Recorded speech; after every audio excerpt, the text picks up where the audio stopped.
Assalamualaikum warahmatullahi wabarakatuh. Selamat siang teman-teman semuanya. Baiklah, pada siang hari ini kami akan membahas tentang collaborative governance. Kami dari kelompok 2 yang beranggotakan M. Rizky Aula, Muhammad Zainal Abidin, Rizky Afriansyah, Aslinda, Nur Izati, dan Setri Agusti. Kami dari program studi ilmu pemerintahan, Fakultas Ilmu Sosial dan Ilmu Politik, Universitas Maritim Raja Ali Haji. Dengan dosen pengampu Pak Eki Darmawan, Esos MIP. Kami membawakan 4 pokok pembahasan. Yang pertama, definisi collaborative governance, yang kedua model collaborative governance, yang ketiga proses kolaborasi, yang keempat contoh kolaborasi. 1. Pengertian collaborative governance. Definisi kolaboratif. Kolaboratif menyaratkan komunikasi dua arah dan saling mempengaruhi antara pemerintah dengan stakeholder, serta ada kesempatan bagi stakeholder untuk berbicara dan bertemu bersama dalam proses deliberatif dan bersifat konsensus. Kolaborasi yaitu suatu kegiatan yang secara fundamental terletak pada pengelolaan jaringan sosial. Kolaborasi dipahami sebagai kerjasama antar pelaku, antar organisasi, atau antar institusi dalam rangka pencapaian tujuan yang tidak bisa dicapai atau dilakukan secara independen. Secara epistemologi, sebagaimana dikutip dari Wana tahun 2008, kata kolaborasi berasal dari bahasa Inggris, yaitu collaborate, yang artinya bekerja sama. Definisi governance. Definisi governance menurut Rewansyah mengatakan governance atau kepemerintahan yang merujuk pada proses, yaitu proses penyelenggaraan pemerintahan dalam suatu negara dengan melibatkan bukan saja negara, tetapi juga semua stakeholder yang ada, baik itu dunia usaha atau bisnis dan masyarakat madani atau civil society. Istilah governance tidak hanya berarti kepemerintahan sebagai suatu kegiatan, tetapi juga mengandung arti pengurusan, pengelolaan, pengarahan, pembinaan, dan penyelenggaraan, dan bisa juga diartikan pemerintahan. Definisi kolaboratif governance. Kolaboratif governance adalah suatu pengaturan yang mengikat satu atau lebih lembaga publik secara langsung, melibatkan stakeholder non-negara dalam proses pengambilan keputusan secara kolektif yang bersifat formal, berorientasi konsensus, dan deliberatif, yang bertujuan untuk membuat atau melaksanakan kebijakan publik atau mengelola program-program publik. Secara umum dijelaskan bahwa collaborative governance merupakan sebuah proses yang di dalamnya melibatkan berbagai stakeholder yang terkait untuk mengusung kepentingan masing-masing instansi dalam mencapai tujuan bersama. Collaborative governance adalah suatu bentuk susunan kepemerintahan di mana satu atau lebih instansi publik secara langsung berhubungan dengan stakeholder non-negara dalam sebuah proses pengambilan keputusan yang formal, berorientasi pada konsensus deliberatif yang bertujuan untuk membuat atau mengimplementasikan kebijakan publik atau mengatur program publik atau aset.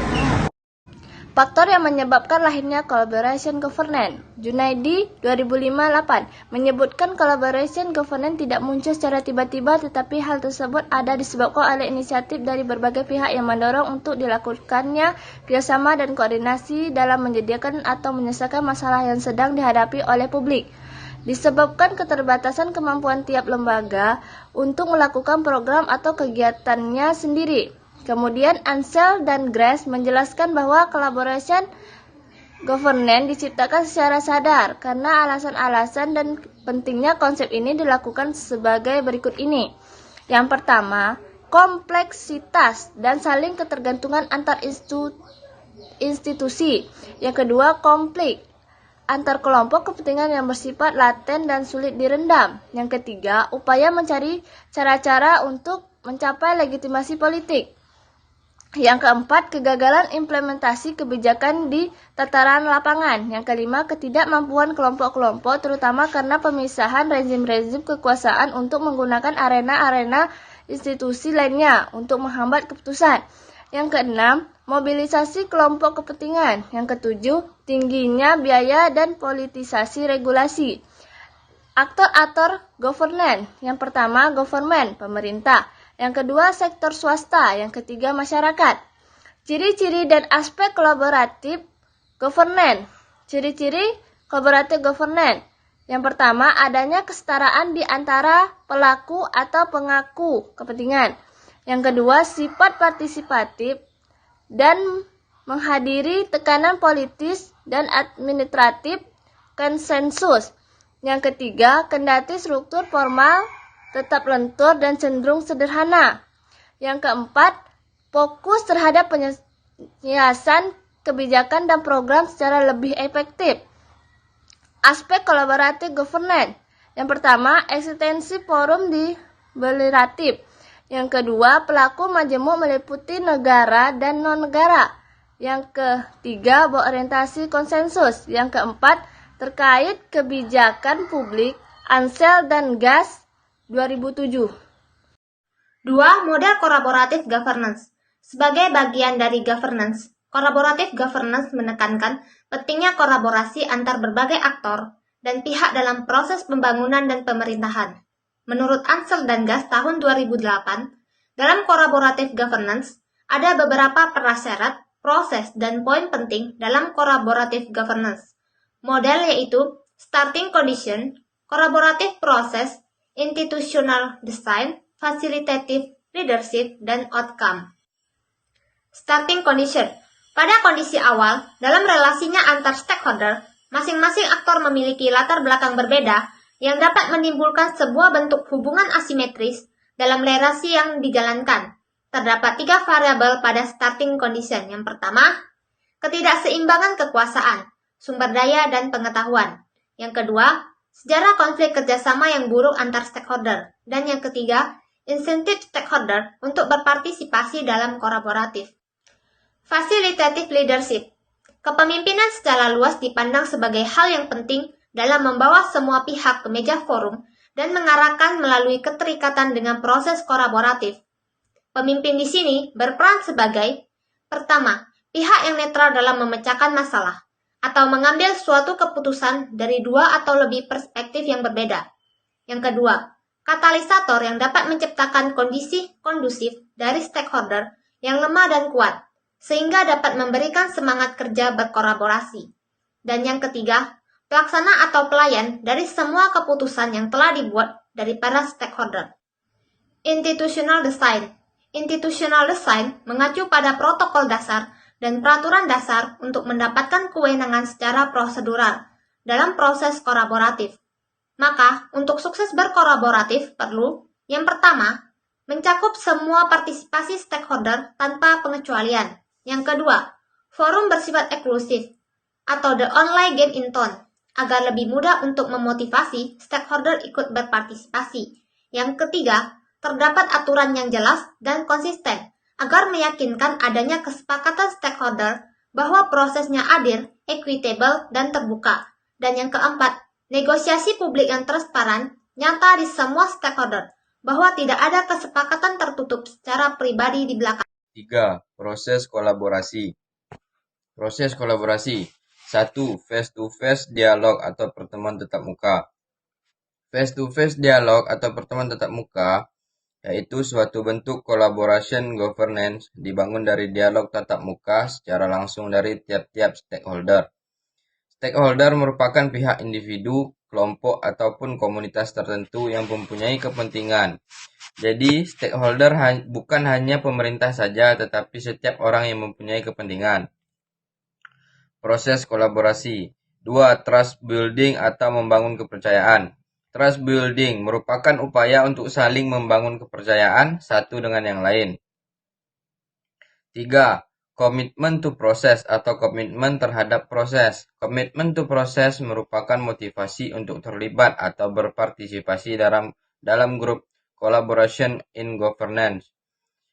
4. Share understanding atau berbagi pemahaman. Share understanding, stakeholder yang terlibat harus saling berbagi pemahaman mengenai apa yang dapat mereka capai melalui kolaborasi yang dilakukan. 5. Intermediate outcome atau hasil sementara. Intermediate outcome atau hasil lanjutan dari proses kolaborasi terwujud dalam bentuk output ataupun keluaran yang nyata. Contoh kolaborasi. Contoh kolaborasi pemerintah dengan swasta. Salah satu yaitu bentuk kerjasama pemerintah daerah dengan pihak swasta adalah dalam bidang kesehatan.